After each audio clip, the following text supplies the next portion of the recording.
Oikein paljon tervetuloa uuteen Snowcross Season jaksoon ja tällä kertaa vaihdetaan kieleksi englanti, koska en kovin natiivisti puhu myöskään norjaa. So welcome back to the show everyone, and we have a special guest. He's a 5-time pro snowcross champion and also Swedish champion. He's the man, Elias Ishoel. Welcome to Snowcross Season podcast. Thank you so much. So you're now in Minnesota, and I know that I'm maybe 7 or 8 hours ahead from you. So did you just woke up or something? Yeah, I'm in Minnesota, so I'm probably 8 hours before Finland now, 7 before Norway. So yeah, I just waked up, ready for a new test day here. So yeah, turn in the podcast in the morning, and then we're going out for practice and testing later in the afternoon. So yeah. Good to have you here. Yeah. So let's start from the Norway. Am I right that you grew up in Oppdal? Yep, that's correct.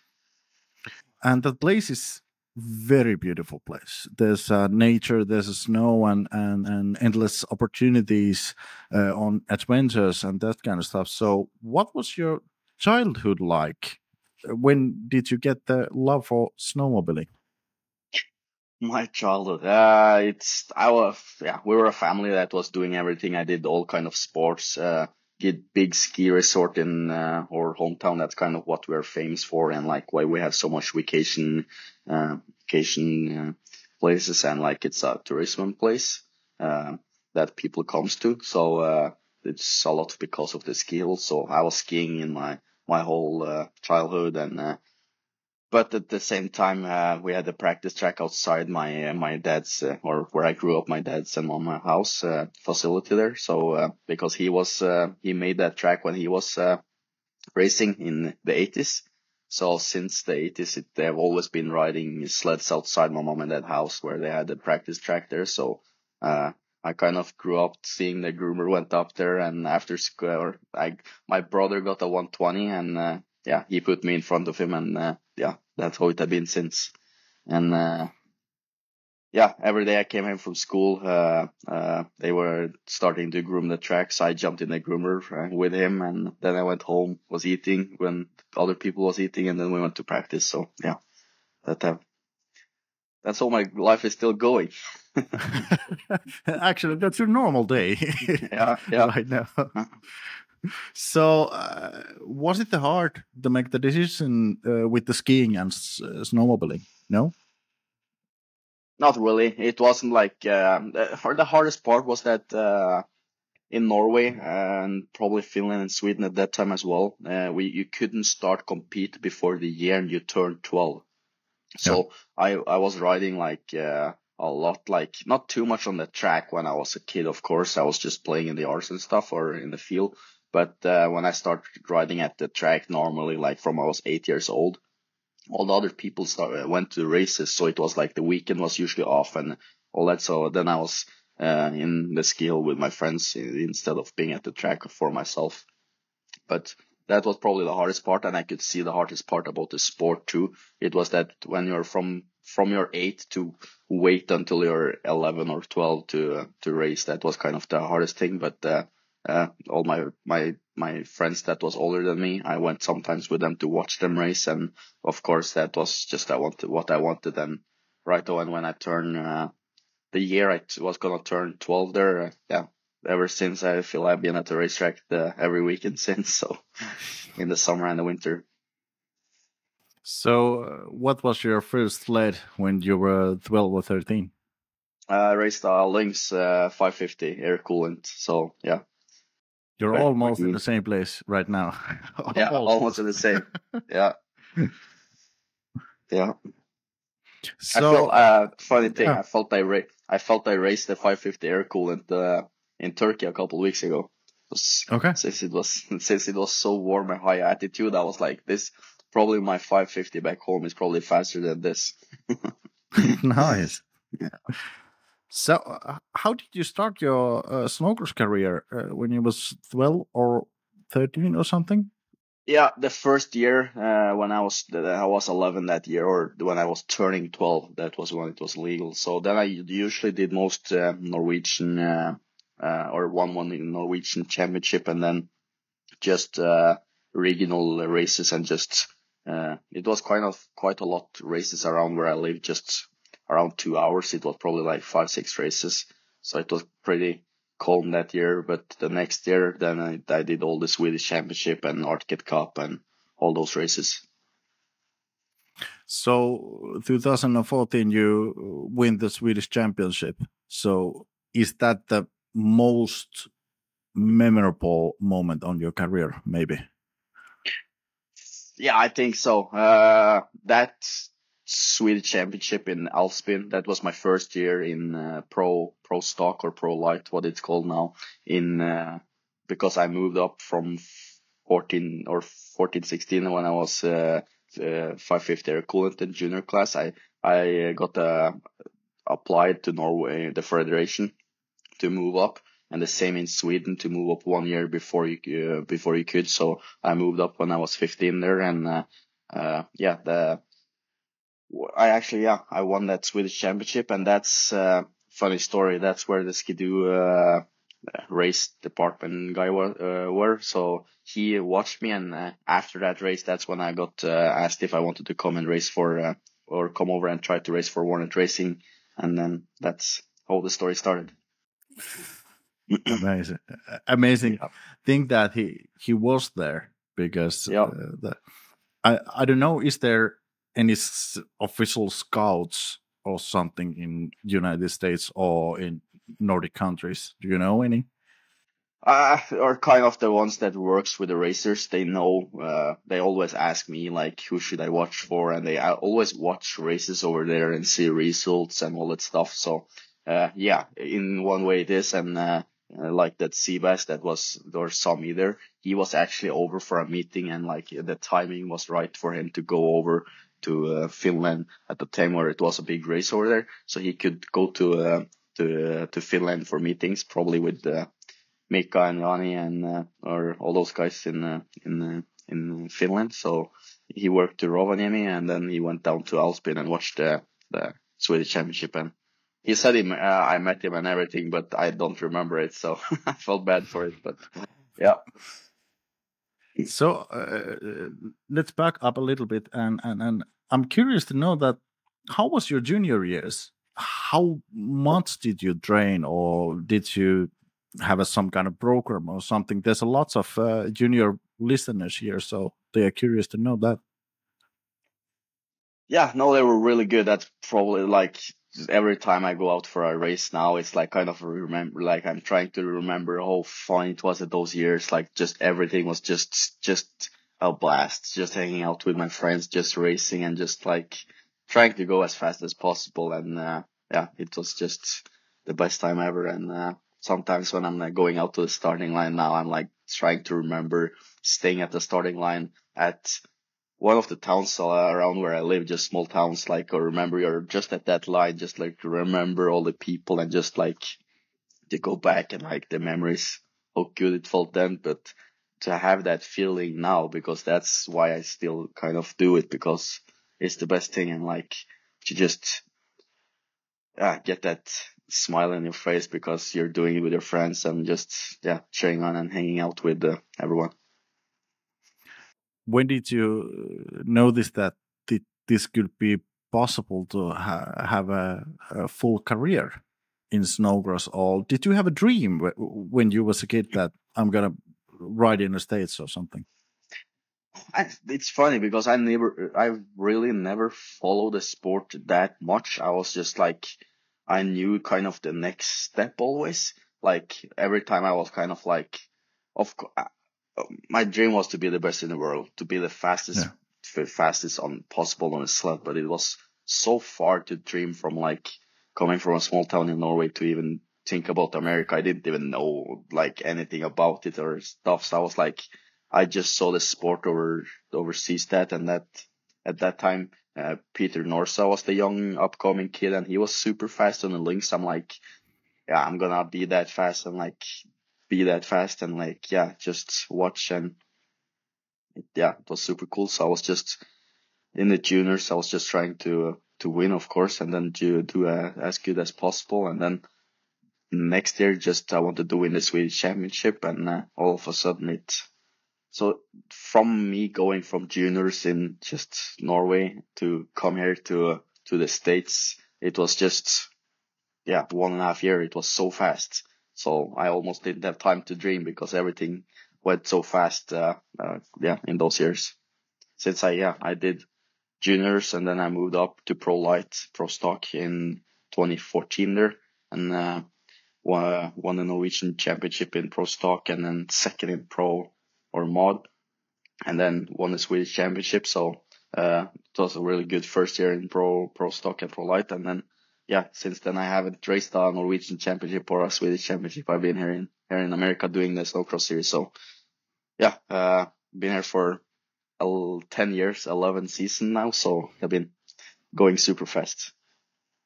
That sounds a good mindset also for juniors, that you don't have time to dream about it or think about it, because lots of people and lots of juniors, they always think about that. I want to go to States. I just want to go to States.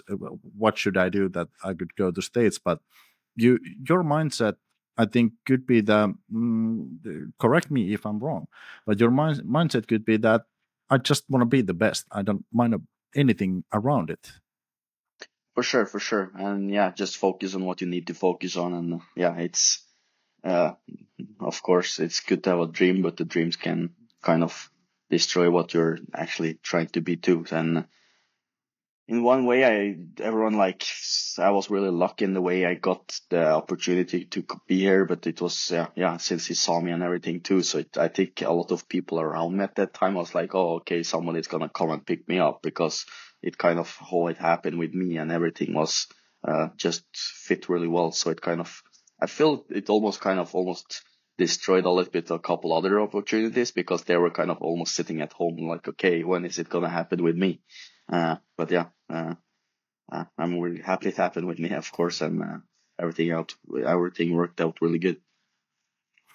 So after 2014, you fly to the States and move the AMSOL Championship Snowcross Series. So tell me something about those first years. Was it hard, or what kind of world it was? The fact that first time I flew over, I had no clue or anything. I was just not really about anything. Just seeing it on Facebook and Instagram, of course, and just how big everything were. And I've seen people that I was racing against went over and did like good in the juniors, but it was like I never did it, and came over to go for one racing, the factory team. One of the biggest Skidoo teams at that time, and it still is. So came there, just like got a point mark at address to where to go, pretty much in the middle of nowhere. So I flew into Minneapolis and then actually to Fargo, because the next race were in Fargo. So I could fly out from Fargo. I was doing 2 race weekends, so I could fly out from there. So I drove from Fargo to the race shop there, and just met everyone, and it was just I remember so many sleds, it's so many parts. Just the race trailer weren't actually coming up like a couple days after, and it wasn't no wraps or anything on it, no wrap. And I remember seeing that one of the first time, like how huge it was, like just like holy shit. And then it was so cool. Still trying to like get those memories back sometimes when you, it's hard. I've been here 10 years now. It's weird to say, but I get spoiled. It's really how it is. When you're at the top, you're like so trying to be so much better all the time, and you get like the tunnel vision. So it's like just trying to focus on the small thing all the time, but trying to back it down a couple times and look at the big picture from where I came from to where I'm at, and it's cool. And just that week and that next week, and it was 1.5 or 2 weeks until Duluth. when I came over there. So next the next days they were blowing snow. They had I don't remember how many snow guns they had, at least over 10 just sitting around the whole track. Uh, and in almost 24 hours from was gonna be super cold. So in 24 hours they made snow, and they had the whole track done in one day. So then it was gonna be we were gonna ride and practice until Duluth, and we didn't have any snow in Norway before I came over here, so I didn't have any riding in me. And I was like, okay, it's like I have one mechanic, one tuner. The shock guys came there, and so Tim and Jills. That was I'm still working with Enzo this day today, and same suspension guy. And yeah, we always laugh about this, but he came and like was gonna tune in my sled those days, or of course with this Skidoo program there. And he asked like if it's stiffer, what should I do with the rebound, blah blah blah. I'm like just yeah, 15, 16 years older, like looking at him. I'm like, I have no clue what he's asking about. I have been just riding at home, never changed anything either in the clutch or suspension, just put on the suspension, and like my dad and my uncle have been like fine tuning it, and like just yeah, for me it have been just going. And yeah, just everything at that time. It was just so fun to see, and yeah, yeah. How did you feel when you got the first start lane position on your first round? What was the feeling inside your head? It's weird. The problem is that I almost never get nervous. I probably was nervous inside, and like I was really like, okay, I need to do. I felt like I needed to do good because I got this opportunity. I have all the people working for me, and yeah, to take it before those days. Before the race, I was gonna ride there for over a week. I rode 4 days in a row. I haven't been riding the whole before that. And the fifth day I came to the shop and I couldn't do it. Like my legs were so done. So I was started to change, and then like one of the mechanics come over to me and like, no, you're not going to ride today. You need to walk better than my grandma before you're allowed to walk, before you race at least. And I remember that feeling I had when he said like, you're not allowed to ride. I'm like, then I felt like I was disappointed, or I felt like I was they were disappointed in me, because I was scared that this is my job. I need to ride. They are doing the rest. So since there were so many people, I need to at least do my job 100%. And when I was just standing there, I couldn't ride that day. I felt like so bad. Of course, it was normal to not ride that much, but that's how my mindset were. So and going into the race, it was just so cool to see everything coming to the loot, all the trailers, just how big the event were, and yeah, just the racing was not that was the fun part where you could relax when the green light went, and yeah, that's when the good feeling came. Nice one. So, what year was your full pro season? First full season? I was just gonna do the two first weekends there before Christmas, since it was one in November and one in December there, and then I was gonna race for factory Riesling links rider in North or Scandinavia that year.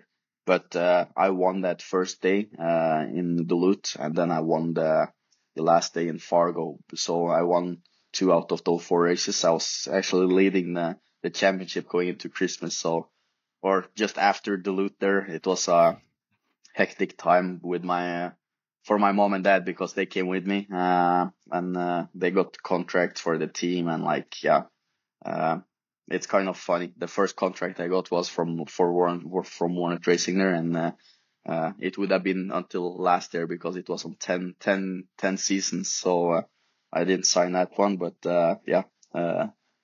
I pretty much got that contract done before we went to the second race even. That was a nice tryout.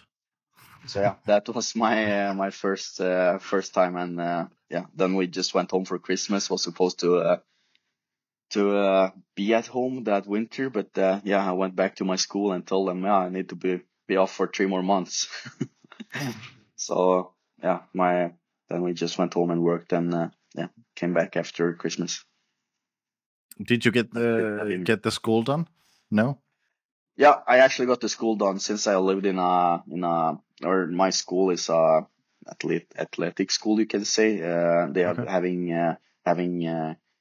alpine skiing there. It's really big because of the skills in my town. So it's at high school there. It's big. So since they got it figured out for them, they said they could do that for me too. So I went actually carpenter bricklayer school, and then so I got those 2 years done, and the teacher was really nice with me, and they could send me do it over the internet and everything. So it worked out, so I could get it done.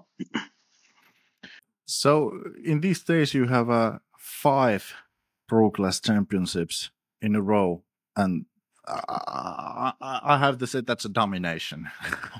Mhm. and I'm not the first one who is saying it. That's a domination. So, what's the key, the main that high level driving year by year? Stay healthy. Yeah. No, of course, everything was really good those years, and I had like a really good flow going, and just in 2022, 2020, or 2019, 2020, it was my first championship. Can take it back to that year. That was probably, then I didn't even think about the championship before almost the last weekend. I was like just going for wins and just going for races, because in 2018 I was or 17, 18 I was hurt. I broke my femur that summer, and it wasn't good until that year, so I couldn't race that winter. Or I raced a couple races, but it was never good. Had a bolt inside the leg that was bad there. So yeah, coming into 2018-19, I won the first race in Duluth, and from there on it just felt amazing. Just having fun, just trying to do my best, just having that feeling again. It was no pressure really, because I came off from an injury. It wasn't like just trying to be there, and ended up with the championship. And I'll say probably my second year was like the hardest mentally, because then I was like, okay, no, I'm on top. I have everything to lose. That was kind of like I was more working with my mindset at that time. Like I need to show now that this is me. I'm like I have this. I need to do this, and worked out good. And since then it have been just was really good in the next year. Then I blew up my knee there in that was probably 2022, 2023 season. If that's right? That's when I feel like I topped my shape and like how my riding were, and like I felt like I could do everything I wanted to. I'm still trying to get back there. That's kind of my sad thing now. It's that since I blew up my knee in that Austria race, I still haven't felt the same. I have been just trying to get back to that place, and like even just my body shape, because of course it's hard to ride a snowmobile, and like you're trying to come into a season kind of healthy and thinking. I thought that year too when I blew up my knee there in the summer, or in the end of the season in 22, that I was like gonna be ready for 23, and I'm like the first race weekend I just need to get through, and then it's gonna be better and better out the year. But the problem is like the snowmobiling is so hard. It's like the best I felt that year was at the first race weekend, and I'd never had time to. I had time to rest and ride, and like rest and ride, but I didn't have time to recover at the same time I was training and as I was racing. So my level almost went down. I felt like the whole year, because my knee got weaker and weaker. I never had time to like get it up. So I just trying to stay in that shape as I was at that time. And I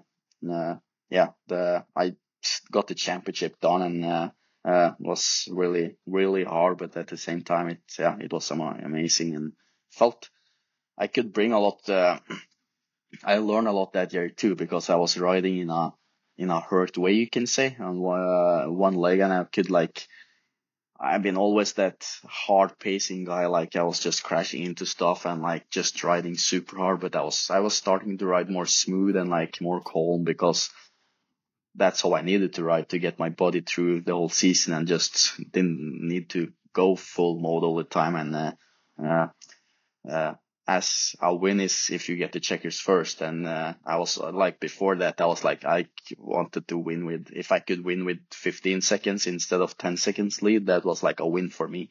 But at that time after I did my knee there, it's like a win is a win. I need to think about my body. I'm starting to get older, so I that's kind of when, or you can see like, and especially now when we're doing the triple crowns, you never see like anyone win with like a huge lead or anything, because you're thinking about the next race, and that's how how it was, and like how your body was. So it's so many things that I learn about being hurt there at the same time, just being more smooth and being more calm and being old.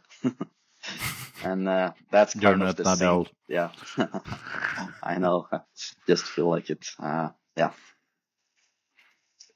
Let's talk about your mindset, because a few episodes back I talked with Marlene, and she told that you have to make some sacrifices on your personal life when you're a pro athlete, because your focus is on driving. That's your job. So do you feel that you have to make some kind of sacrifices, or you're missing out something in your career? For sure, for sure. The mindset needs to be, if you're not even riding every day, and like the season is not even, it's half a year, of course, but your mindset is on all the time. And that's probably the hardest part about being an athlete like you, when you can try to shut that off, and when you need to be on, because it's like, if you shut it off too much, you're not even focusing and you're not doing the work. But if you're on all the time, you can't relax and you can't do it. So it's like the give and take on everything. But of course, it's especially being from Norway, like me and Molin too, we're far away from family, from friends, from work, from everything, like half a year. And even more than half a year. So of course you need to do that, and it needs to be, it's a half a year sport, but we're athletes, and snowcross is one of the hardest sports in the world, I will say. And you need to be really healthy and in shape. So you need to work throughout all summer to get to where you want to be at in November, when the race starts. Do you have any holidays? Of course, and I'm happy to, or I'm happy and I feel lucky. I have a friend group that's doing sports for activities for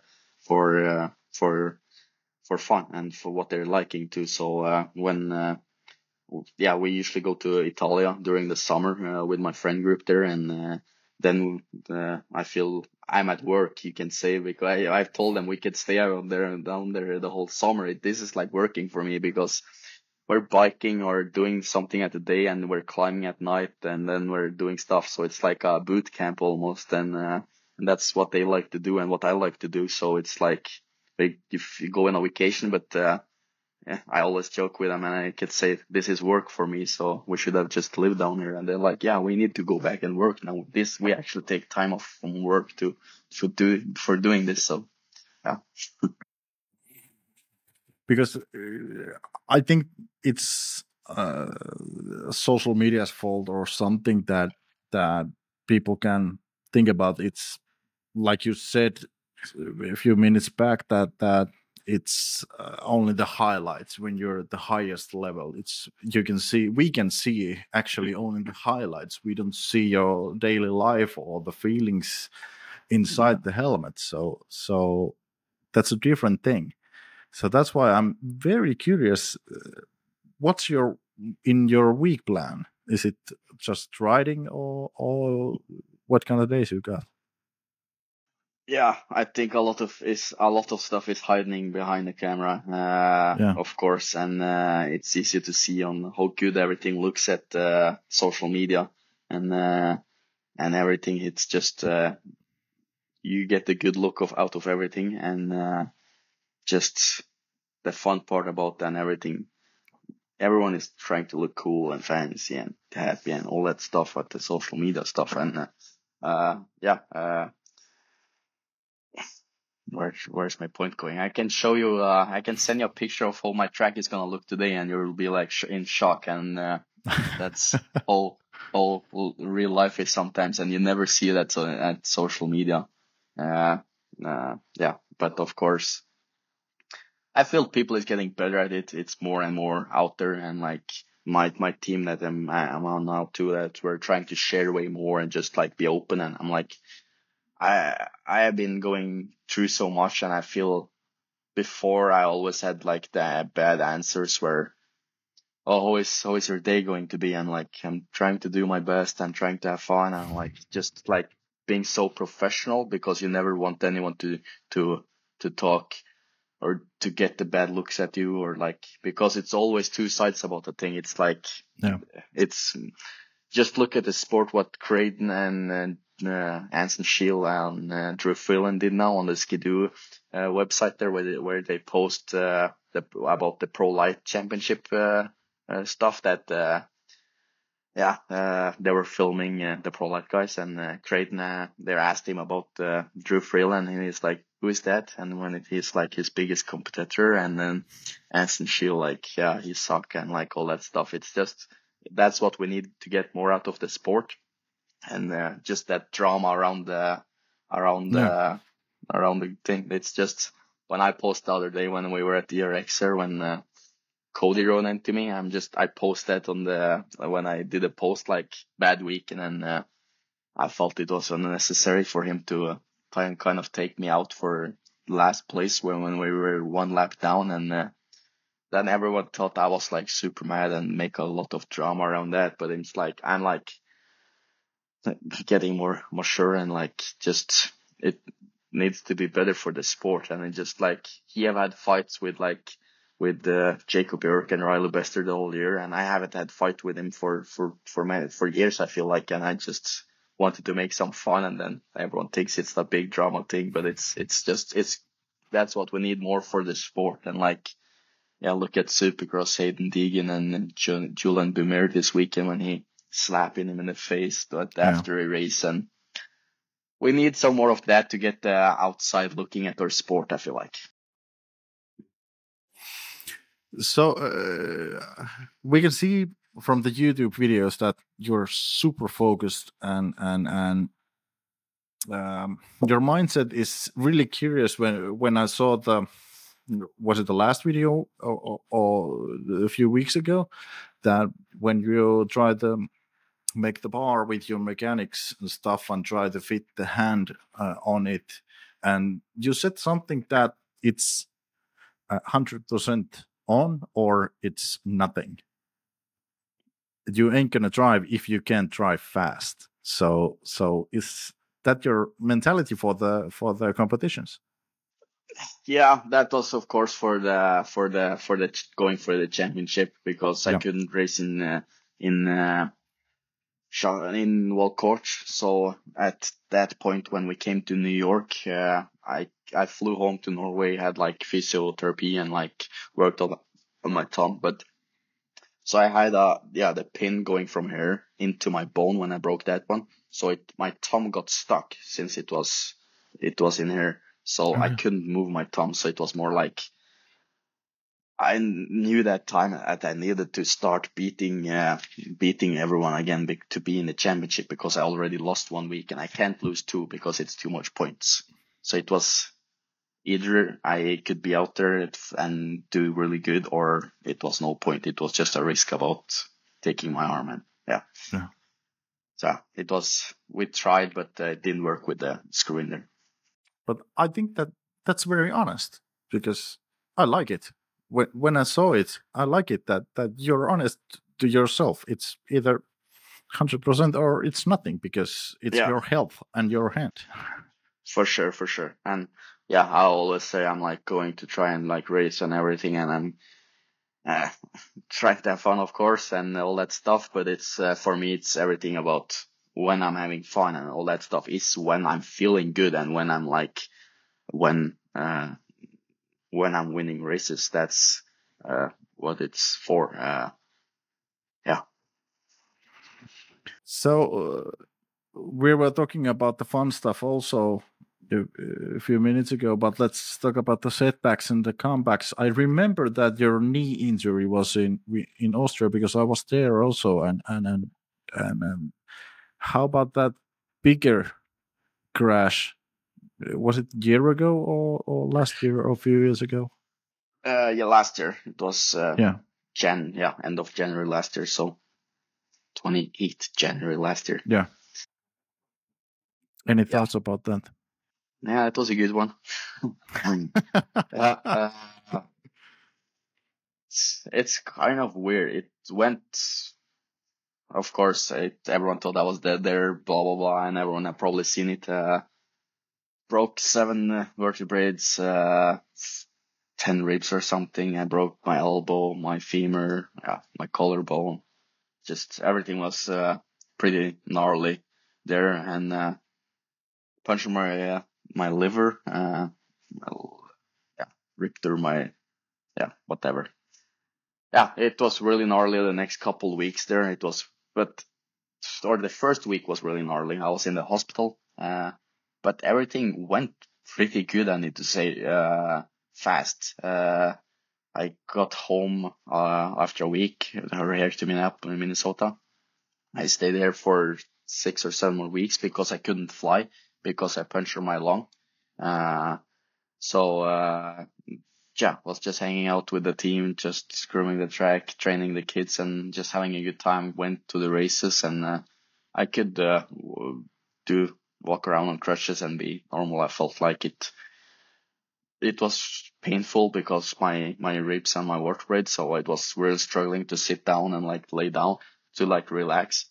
Really good, but I think it looked like it should have been so much worse at the same time. I was like, every time I felt bad, I looked at the video and like, oh, I don't feel too bad after looking at the video because it looked like I could have been not walking anymore or like not even being here anymore. So,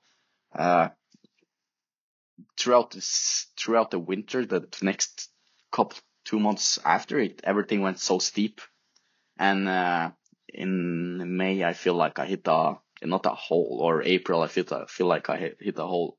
Probably after my race that I had last year, first weekend in May.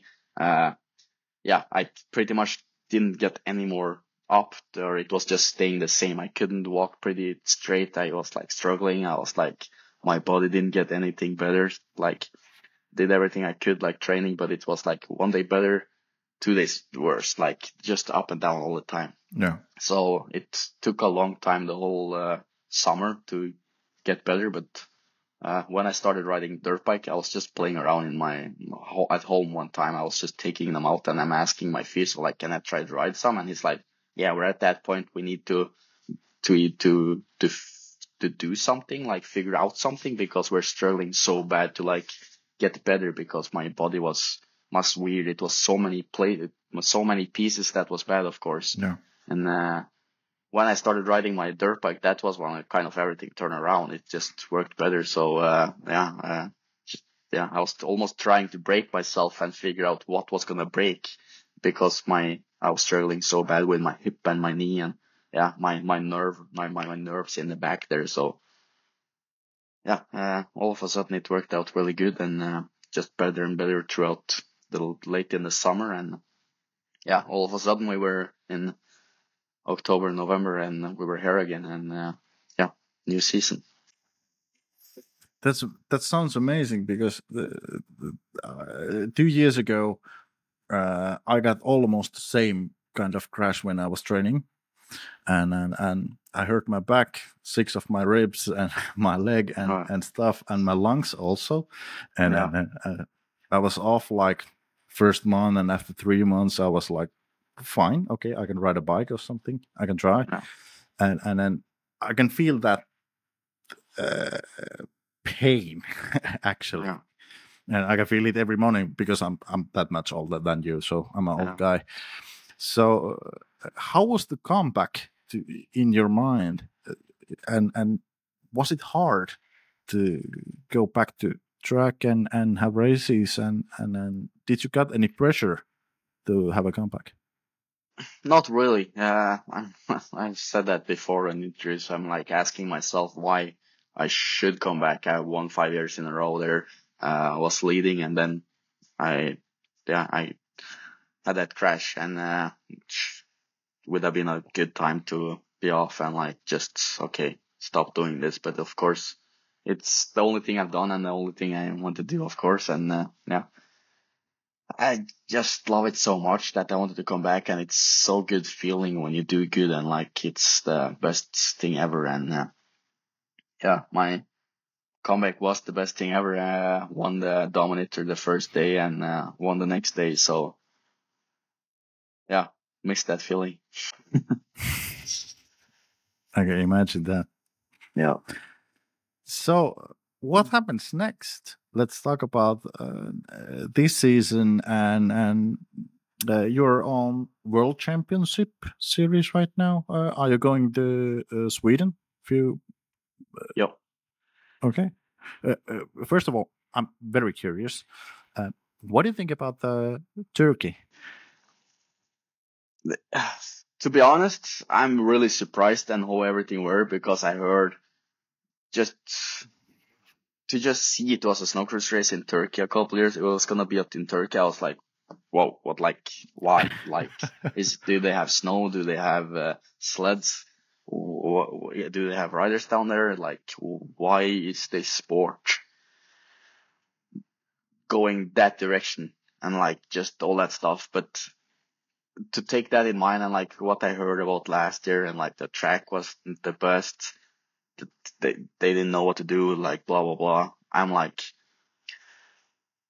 yeah. When I was going to the World Championship this year, I was like, went there and it was cool. It was I think I had like so little thought about how it was gonna be. So it was more like it was pretty cool to come there, and it was snow. It was up in the mountains. It was super warm. It was cool place, and a lot of stuff could have been better. I know that, but like what my thoughts were gonna be on how it was gonna be, it was way better. So I was pretty impressed about everything.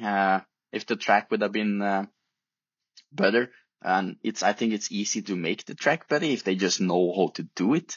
I think it could have been a really good race, and they had the program set up really good where the sled went there. Yeah, it's cool. It's cool. So you have a nice race with Aki Pihlaja also, and what happens in Sweden? What do you think? Yeah. No, it's gonna end up in the last one. Of course, Aki is super fast and he's the best one of those on those type of tracks. And yeah,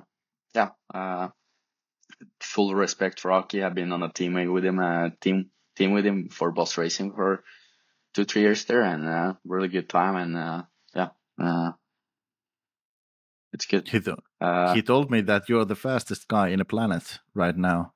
So are you the next world champion? I hope so. Of course, it's a sensitive World Championship for me. I should have had two of them from before. In one in Rovaniemi, 2022, 23. Yeah, I think so. Yeah. When I crashed in the full shot in the first one, and then it was 2 finals. It was just one race weekend. I crashed in the full shot. Came from last to first, and yeah, felt amazing. That's before I got hurt in my knee there. That's probably the top of my career, like riding wise and like healthy wise, like what I could do on a sled back then. Came from dead last, and I knew it was gonna be against me and Peter Norsa at that time. He was up front, and I knew if I came second, I was good enough to. If I won the next one, then we were like equal, and the last one counts more. But yeah, felt really good, and got the lead in the first one too, and got that one won, and took the whole shot in the next one. Okay, I'm like gonna put in a couple fast laps now to get a good, decent amount of lead and just take it from there into get the world championship, and then get the lead, break my sled after like five laps when I kind of have a decent amount of lead, and yeah, just super bummer, of course, and but at the same time, I maybe should have taken it more easy to save my sled, because that's one thing about the sport too, and yeah.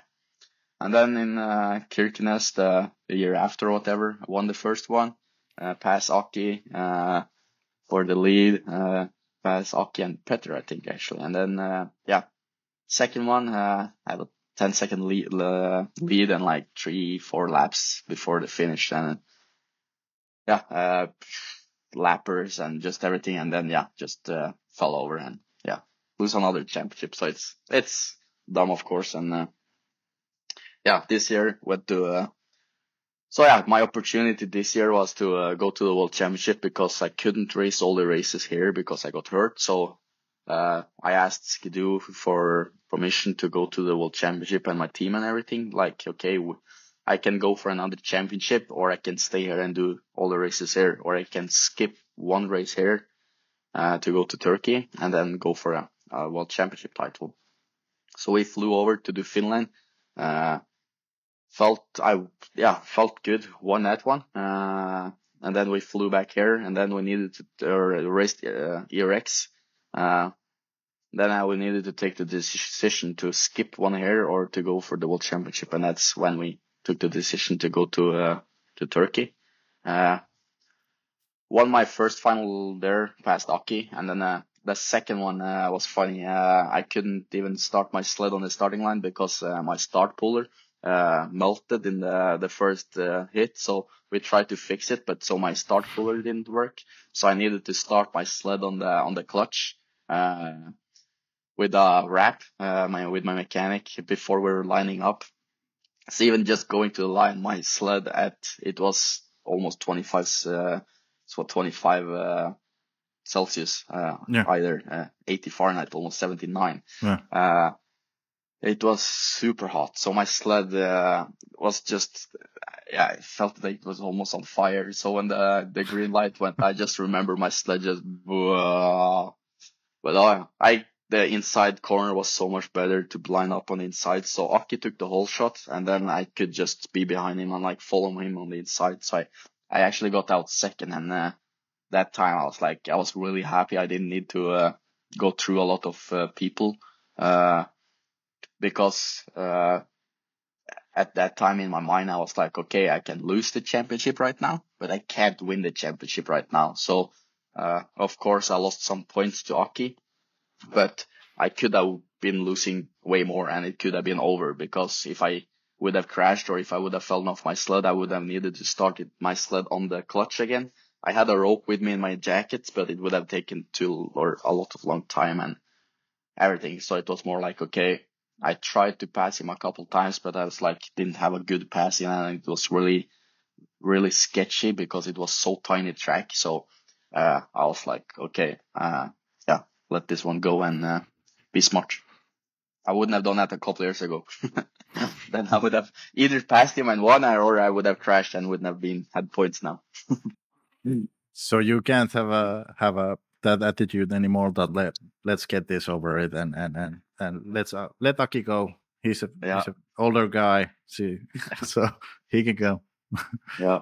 So we're gonna have a nice battle in Sweden in few days when this podcast is coming online. But what happens next year?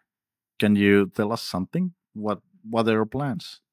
Yeah, my plans is to still going. I have a contract 1 more year, so with Skidoo and Skogquist, and and to probably to the end of my career. I'm really happy at where I'm at right now, and what Alan's program, Skogquist team, and just the whole package we have here. It's the best one, and it's awesome. Levi clutching, Richard, my mechanic from Sweden, just putting everything together. Becky, that does everything for the team, put all the pieces together, and Alan that has everything and together with the kids and practice facility and my dad as a trainer coach and to the help with Blair Morgan at the races and all that stuff. It's awesome. And with my suspension guy that I've been with for 11 seasons now, I believe it's one of the longest relationships in the snowcross right now, one of them to work together, and it's they've been perfect and awesome, and I'm feeling blessed where I'm at right now. So we're going for it. So did I hear it correctly that it's only one more year? Yeah, I have one more year in my contract, and then it's open. So nothing special right now. So I signed contract after I got hurt last year actually. So or I was gonna have a meeting with Skidoo when we were going to World Court last year, and at World Court race, that's where Skidoo is from. So in Canada, and I crashed in Deadwood. That's the weekend before the World Court race. So that meeting didn't happen, of course. But my team went there, and my boss Al, he asked me like, we have already talked about what my goal were. I wanted to keep going with Skoquist and the team, and with Skidoo, of course. So for me, it was pretty much that we were still going with the same thing as I had. And so last year after I got hurt, contract got done. It was still the same program as I had before. So it was just, I signed 2 more years there. So it was this season and next season. So we didn't need to have anything to do this after this season. So it's easy to have 2 years instead of 1 year. So we're gonna see you in tracks maybe next 5 years, 10 years. You're not that old. I'm telling you. Yeah, it's funny. I've been here in 11 years now. I feel pretty old, but at the same time, when I race Aki now, he's 11 years older than me. So I shouldn't complain. Or 10 years older than me. I shouldn't complain about that. I'm old and And I'm a little bit older than Aki, so No, it's funny. I have time. I have time, and I'm young in this sport. I'm only 26, gonna be 27 this year. I have 10 more years in me if I want to, but at the same time, if you see where I've been so young every time I move up, so I feel like I came into this sport pretty young. I moved up to a pro when I was 17, 18 there, and that's been a long time, but at the same time, I'm racing against the same age as myself, so and older people, so I can't say I'm old, but I feel old. Do you have any thoughts or plans after the race career, or is there something you really passionate about that you want to do? So I work as a carpenter bricklayer in the summer, and I really like doing that stuff. I think what they're telling me, what the people I'm working with and all that stuff, I'm probably liking it the more because I really don't need to do it, and I'm doing it like for fun. It's almost like a hobby for me, but it's just put pressure off or instead of going to or doing all the training and all that stuff, it's all the time I can go to work and feel like I'm doing something nice and just get my mindset off a little bit, and so it's probably gonna be something around there and do something smart. Nice one. Thank you, Elias. This was an incredible conversation and incredible episode, and I'm so pleased and honored that you had the time visit us, and hopefully we're gonna see you in future also here in snowcross season. So thank you so much. Yeah, thank you. It's you're doing an awesome job, and it's fun to talk in front of the Finnish fans too, and it's always fun to be in Finland and race and with not always on the tracks, but yeah, usually it's a good time up there, and the fans is awesome. And yeah, thank you so much for having me.